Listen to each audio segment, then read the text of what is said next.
Вот чем покоряет меня этот автомобиль.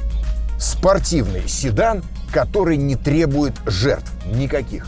Комфортный, добродушный, но стоит придавить, и сразу просыпается зло.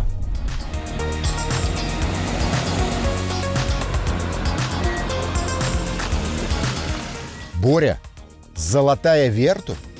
Тебе мало дерева, супермузыки, кожи. Ну, собственно, я не удивлен, что это твоя машина.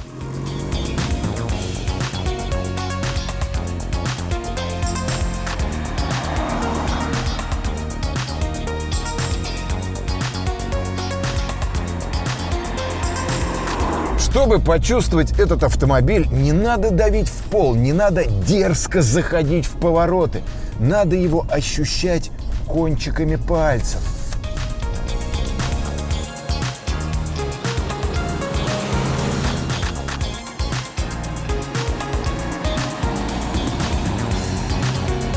Ну вот если у женщины большие грудь, достаточно пригласить ее на медленный танец, и ты их уже почувствовал.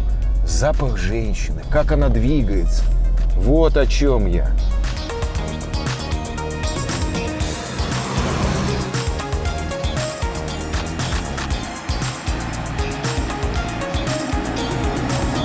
Легендарный, потрясающий, неожиданный и прочее.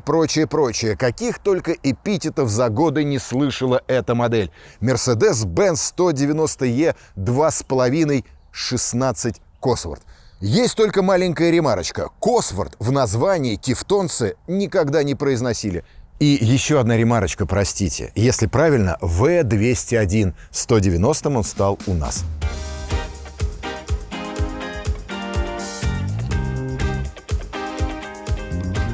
Почему немцы не упоминали в названии Cosworth? Хочется сказать что-то типа, мол, негоже английское вплетать в настоящее немецкое. Но нет, так было положено. Мерседес — это Мерседес, а Cosworth'у спасибо большое.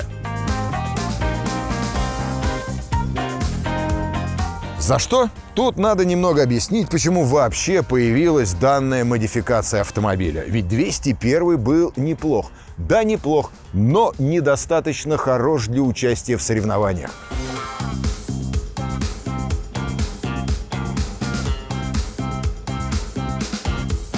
Чтобы участвовать в гонках, скажем, ДТМ, надо было пройти homologацию, а могли ее пройти машины только серийные, выпускающиеся и продающиеся. Выставлять на соревнования семейные седаны было бессмысленно, поэтому решили поколдовать.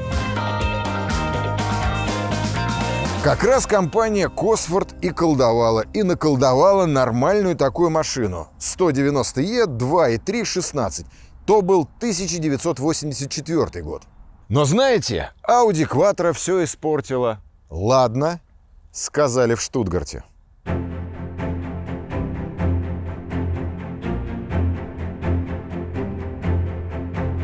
И уже в 1989 году публике представили Mercedes-Benz 190E 2.5 16. В тот год с тунцом познакомились не только Audi, но и BMW жестко обиделась. Автомобиль был не только мощным, но и красивым. Правда, я говорю про гражданскую версию спортивной машины, благодаря которой гоночные автомобили и стали участвовать в соревнованиях.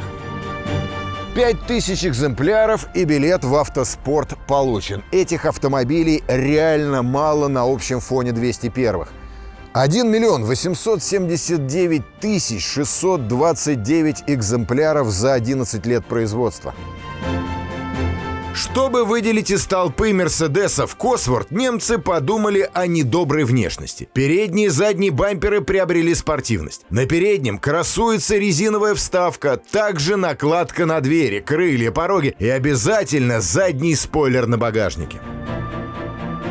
Тевтонцы добились лобового сопротивления 0,32. Это одно из самых низких значений для четырехдверного седана того времени. А еще снизили подъемную силу на скорости. Я говорю, в принципе, банальные вещи, но без них он не он. Далее, объем топливного бака был увеличен с 55 до 70 литров, намекая на то, что ежели жестко педалировать, расход подрастет. Бак расположен за спинкой заднего дивана и немного съедает пространство багажника, но очень немного, и вам реально хватит места в грузовом отсеке, чтобы быстро отвезти чемоданы. Про подвеску стоит отдельно поговорить. Задняя подвеска уникальная или нет? Замороченная. Она пятирычажная. Машина с ней в боевом положении немного ниже. Но главная фишка, на ходу этого не видно, но чувствуется. Она самовыравнивающаяся. Это система SLS. Она позволяет заднему дорожному просвету оставаться постоянным. Дачники возрадуются даже при полной загрузке автомобиля.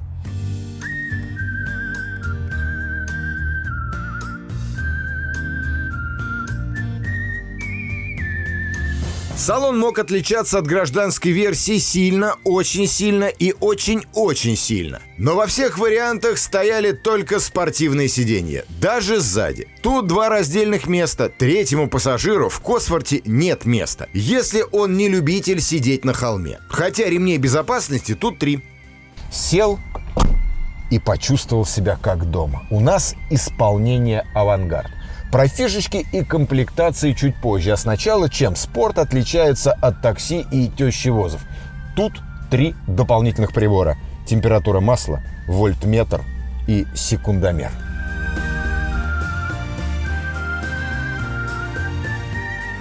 А теперь пробежимся по ништякам. Магнитола не бедная, индикатор внешней температуры, люк с электроприводом и устройством подъема, солнечные козырьки с освещаемыми зеркалами, электрические стеклоподъемники везде, подушка безопасности, дополнительное освещение салона сзади. Это сегодня вас ничем не удивить, а тогда это было божественно. Сидушки цвета антрацит, а термальные стекла по кругу. А видели? Подкассетничек, а магнитола с магическими элементами. Манифик.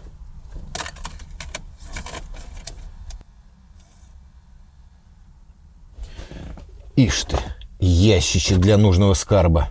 Так, надоело перечислять, к мотору. По сути, Косворт сделал новую алюминиевую головку. Так, иди к папе. С 2 распредвалами. Вот это дверь. Такие качественные двери еще не делал никто. В этом наше преимущество. По мелочам. Но именно эти мелочи из 4-цилиндрового увольня сотворили пулю.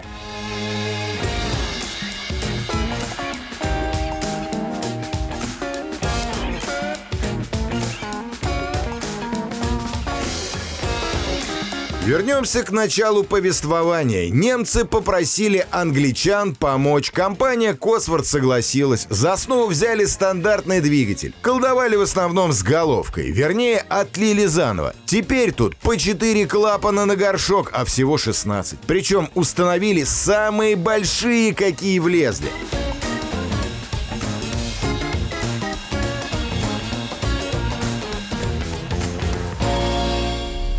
Найти автомобиль в таком состоянии очень сложно. Как и найти скидки на новые машины, если вы не знаете, куда заходить. Автоспот.ру. Тут собраны все предложения напрямую от официальных дилеров, а скидки видны сразу, достаточно развернуть вкладку «Сниженная цена». Как вы видите, скидки есть не только за трейд-ин или кредит, но и за наличные. Для примера посмотрим, какие цены на китайские кроссоверы. Причем самые внимательные смогут заметить, что скидки за наличные в Москве достигают до 100 тысяч рублей, а в Питере и вовсе найти можно за 200. Так что, если в вашем городе нет хороших скидок, гляньте соседей. А еще приятный бонус для пользователей Автоспота в виде уникальных акций, к примеру, каска или доп. Оборудование до 100 тысяч рублей в подарок. И вот такие предложения тут не только по китайским автомобилям, но также по каждой марке и модели. Автоспот.ру, ссылку я оставил в описании. Поехали!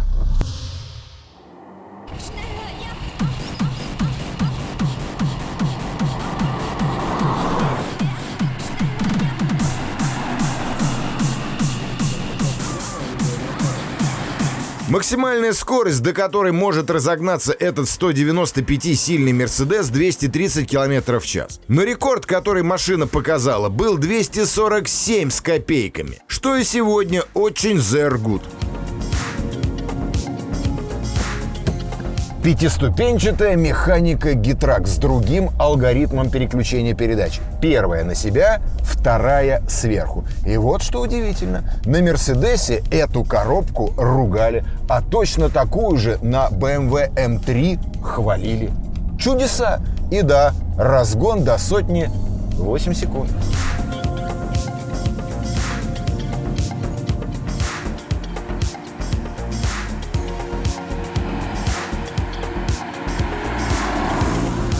Из интересного тут еще дифференциал повышенного трения АСД. Электронно управляемая блокировка. Из-за этого степень блокировки меняется от 15 до 100%, что позволяет максимально эффективно выплескивать всю мощь мотора на асфальт. Жаль, что у меня нет возможности все это проверить в реальности. А еще можно приподнять для комфорта машину или наоборот понизить для дерзкого педалирования. Но как же божественно он едет. Руль острый. Простите за это авторевьюшное клише.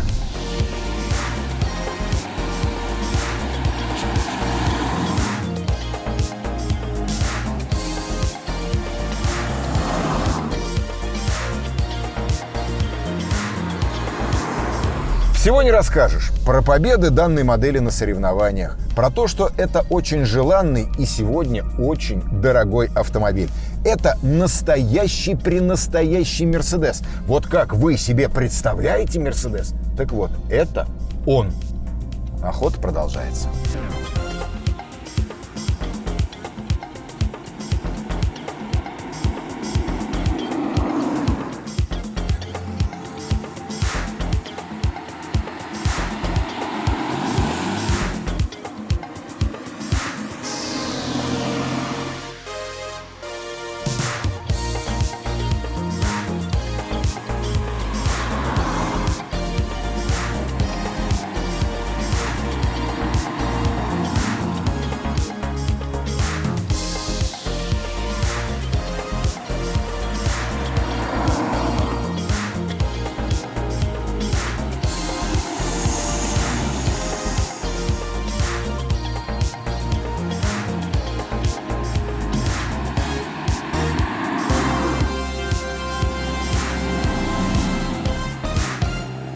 А магнитола с магическими элементами.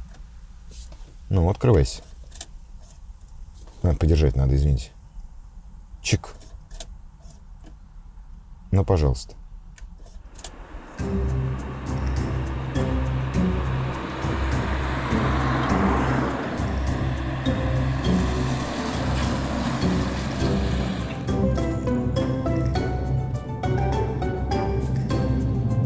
Именно эти мелочи из четырехцилиндрового уровня...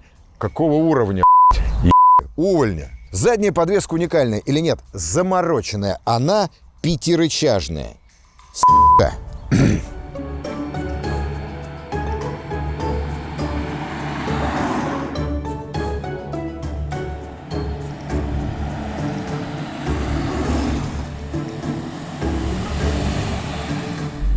Сейчас теперь надо от перекрестка проехать. Тут же, видишь, какие-то бабки ходят, руками размахивают. Да, хуй я себе.